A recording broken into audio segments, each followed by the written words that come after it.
Today we're going to talk about how to emphasize the center of interest in your painting.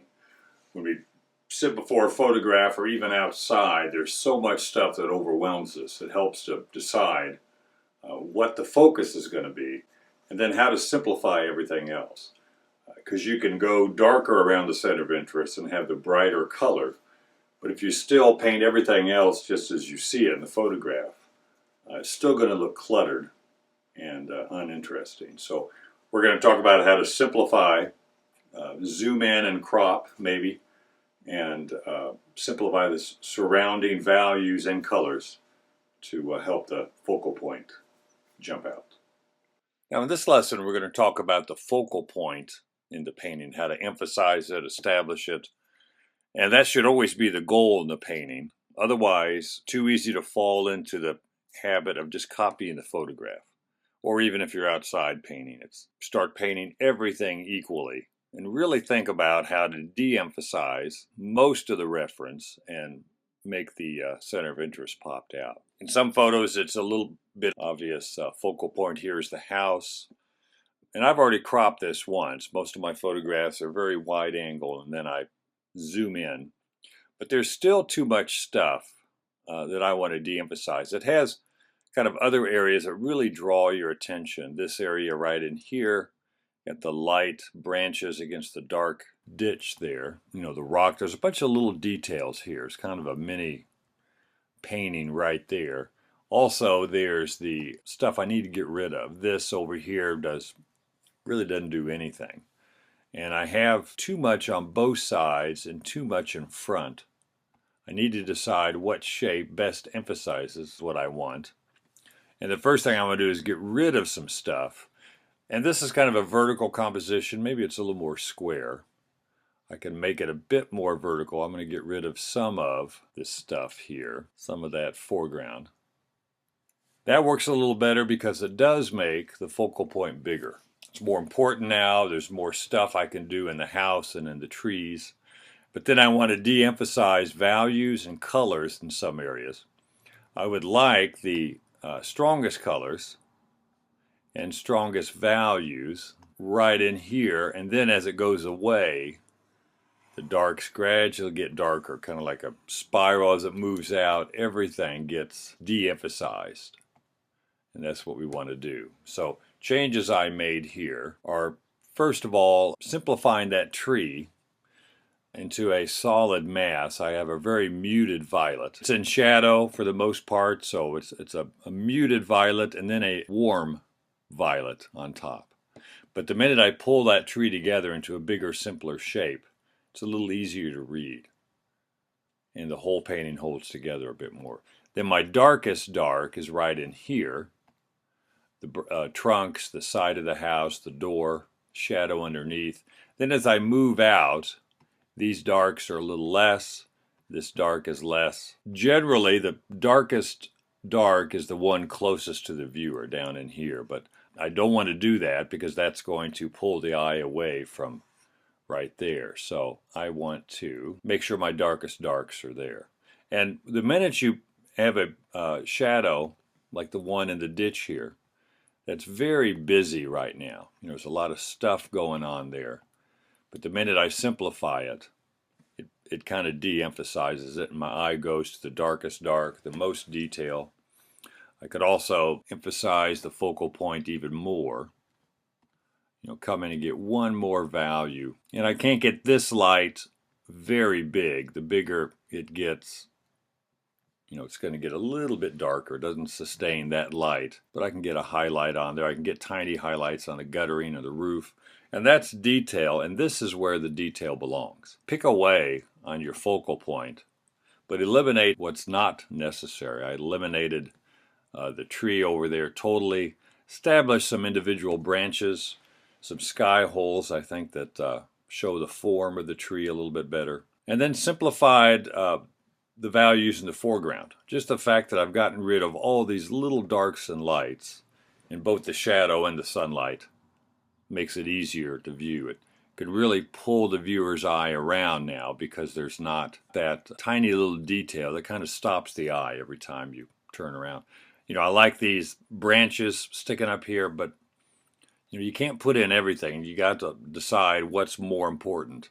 If I put that down there, even that rock, it's going to pull the viewer's eye away. There's just no, I didn't get rid of the rock, but there's just no reason to. I lifted up these hills back in here. I could lift them up a little more and then move the real thin clouds that I had up near the top kind of down in the center just to break up the sky a little bit. They don't have to have a lot of shape to them, any value change.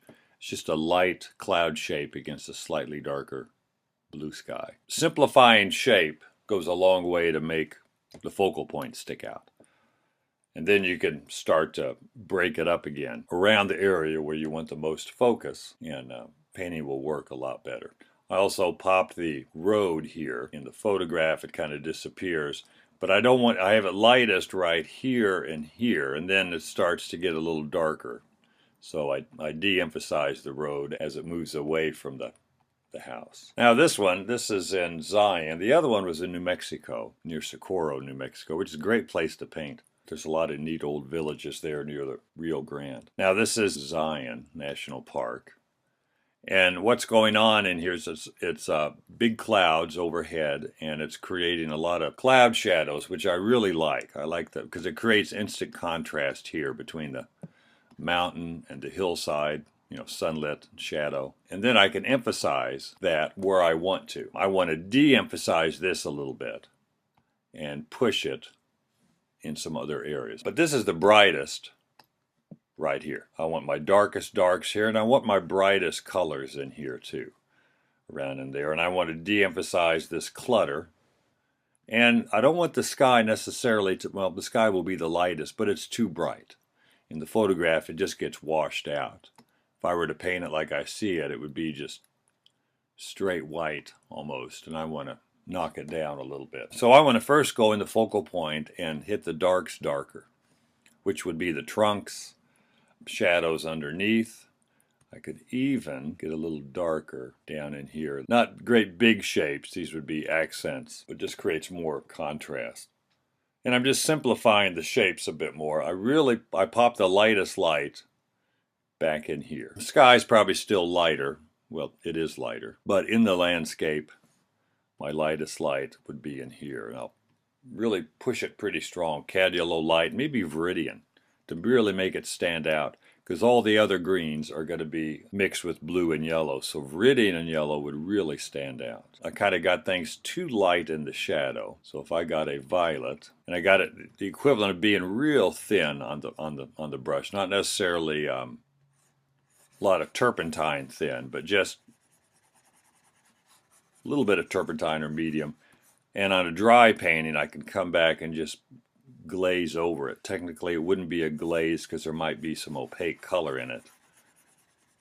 But I want to establish this again more into the shadow. And that works a little better. I got the shadow area a bit too light. Then also the hill on the right side, which was the lightest, now is just real light right here. Then I got a little bit darker there, a little darker there, and I gradually got darker yet. So that gradual value change adds more drama right in here, as opposed to have just one overall big light shape right in here, which doesn't help the composition any. It's that backlighting back behind these trees. The trees are in shadow. So I have two values of shadow. A real light shadow, which catches the reflected light from the sky. Then the darker shadow, well, I have three values. Then the darker shadow underneath the tree, and darkest would be the trunks. And a little bit of sunlight hitting the edges. But I've reduced my sunlight to back behind the trees, pretty much. That really emphasizes the trees a lot more. So even though the background is the lightest, I reduce the light as it climbs up this hill so that the lightest lights stay right there in the focal point. And these mountains are really de-emphasized. They're a nice shape, but my focal point's here on the trees. Maybe something in front. While we were here, there was a group of deer in there. Over to the left, there's an old miner's house, that I could move over here. So there's a lot I could do to kind of create a more centralized focal point as opposed to just one area. And right now it's just the area of the trees that's kind of the center of interest because that draws your attention. But really push and pull values and dark accents and shapes a little bit. This doesn't work as well, the trees in here, if I don't come back in here and pull out some lights. It gives shape to those trees. A lot more shape in the trunks and branches than that does. And there's different ways I could approach it, but I think this is effective. And de-emphasizing that foreground, which right now gets way too much attention. So last one here, this is in Sedona in Oak Creek Canyon. And what I like, of course, is the old house, some of the background color, the shapes in the background here. But there's way too much little darks and lights everywhere, especially in here, those little darks and lights. So I'm going to pull that together, very simple shapes. Pull the background together to create a shape back then that stays in the distance and gives some depth to the painting. And that would be more like this. You look at the background hill here and here. I just pulled those two shapes, just simplify them into larger masses, get rid of those little details. Makes it work a lot better. Then everything else, I did the same thing. I picked a local color for different sections of trees, different colors of trees, and they're shapes or groups of trees that are overlapping and create more interesting shapes. So having variety of greens and violets and yellows and oranges, the building now becomes more the focus. It pops out a bit more. I put a roof on here on this building in the center here where there wasn't one. You know, it had fallen down. I think it was at one time. So just kind of rebuilt it. I think that holds more interest. I put a dark tree behind it right here. And on this trunk, I added some fall foliage to create more interest around the house. So creating contrast behind that building really pulls that out. Without it, it kind of sinks into the background and totally disappears. Same thing with the trees on the left side here and over in here, just simplifying the values. There's still two values. And I'd do a little more than that, but that's the idea of how I want to block it in. Big, simple shapes to make the building pop out. Then if I want the building to pop out more, I need to do something with the foreground. And I'll just darken it.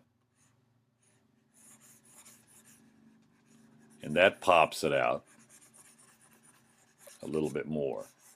And I could go over it again and again, and it gradually pulls it out. I could get a little bit darker in the foreground. And I get a variety of color back in here. But that works a lot better, I think, than this. Way too busy, too many light highlights, too many little dark accents. So bigger shapes, getting rid of the small darks and lights. And making my lightest light here in the two buildings. The darkest darks are in there. So nothing's competing with this. I can pop a little color, strong violet on the roof, color inside the building. I don't know, you know, it doesn't have to be rendering anything. You just be color for color's sake. A little bit of straight cerulean, cad red, orange, something in there just to pop it a little bit. And that draws the eye to the focal point a bit more. So bigger, simpler shapes de-emphasizes the detail that's not necessary. And then focus in your darkest darks around in there. One last thing to probably get rid of. And the reason I do this, it zooms in more on the focal point, makes it bigger, more important, and less surrounding stuff that's not important kind of fades away. That works a lot better.